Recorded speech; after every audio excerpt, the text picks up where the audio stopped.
Hi అండి, అందరికీ good morning అండి. అందరికీ హ్యాపీ వినాయక చవితి. నాకెళ్ళి చెప్పాలి ఇట్లా వీడియోకి వెళ్ళి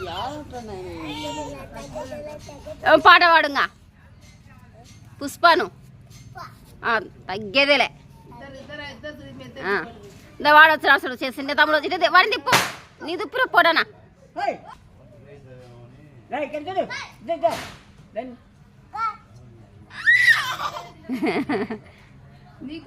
అను మళ్ళాను సరేను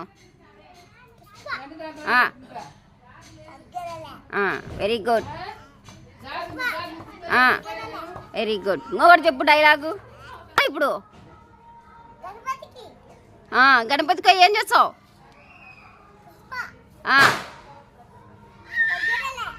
వెరీ గుడ్ బాయ్ ఇంకా బాయ్ చెప్పు ఇదా మళ్ళీ చెప్పు